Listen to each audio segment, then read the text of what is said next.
शिर्डी येथील कुमारी प्रियंका पंढरीनाथ पगार ही एमपीएससी परीक्षा उत्तीर्ण झाली असून तिची महसूल सहाय्यक या पदासाठी नियुक्ती करण्यात आली आहे। प्रियंकाचे शिक्षण साईबाबा शैक्षणिक संकुलातील इंग्लिश मीडियम स्कूल व साईबाबा ज्युनियर कॉलेज येथे 1ली ते 12वी पर्यंत शिक्षण झाले। संभाजीनगर येथे व्ही.के. पाटील कृषी महाविद्यालय येथे कृषी बीएससी ॲग्री पदवी घेऊन पुढील शिक्षण नाशिक येथील पृथ्वी अकॅडमीत घेतले। घरात कोणीही उच्च शिक्षित व उच्च शिक्षणाचा वारसा नसतानाही प्रियंकाने कठोर अभ्यास करून यश प्राप्त केलंय। एक सर्वसामान्य घरातली मुलगी एमपीएससी पास झाल्याने सर्व स्तरातून तिचं मोठं कौतुक होत आहे। शिर्डीचे नगराध्यक्ष कैलास बापू कोते यांनी सत्कार केला, तसेच साईबाबा संस्थांचे सीईओ गोरक्षनाथ गाडीलकर यांनी तिचा सत्कार करून पुढील कार्यास शुभेच्छा दिल्या।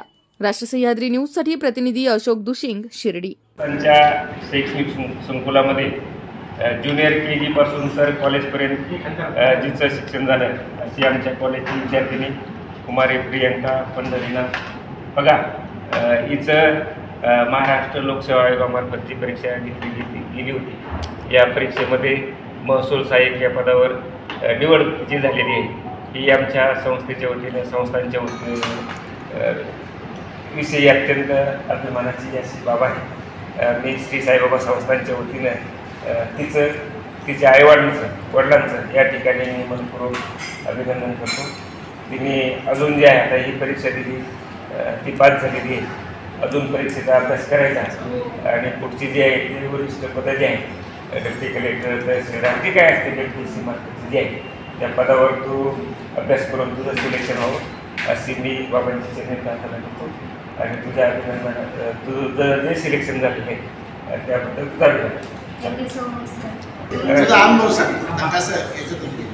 2019ला स्टार्ट केलं एमपीएससी स्टडी। नाशिकला मी क्लासेस लावले होते। त्यानंतर माझे रिझल्ट मी प्री निघायची मेन्स एकदम माझं 0.25 50 1-2 मार्क्सवरनं राहायचा। त्यानंतर नंतर मला असं 2-3 वर्ष झाले, नंतर मला खूप असं वाटलं की नाही का आपण हे सोडून दिलं पाहिजे, कारण एवढं जवळ येऊन पण यश हाती लागत नव्हतं।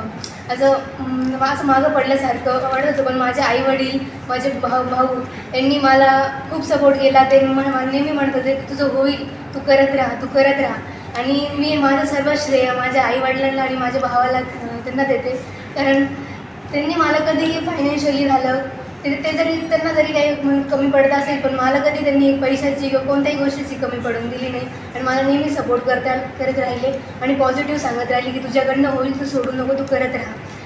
आणि आज झालं, मला खूप छान वाटतंय। अशाच ताज्या आणि महत्त्वपूर्ण घडामोडींसाठी पाहत रहा राष्ट्र सह्याद्री न्यूज। राष्ट्र सह्याद्री न्यूजला लाईक करा, शेअर करा आणि सबस्क्राईब करा।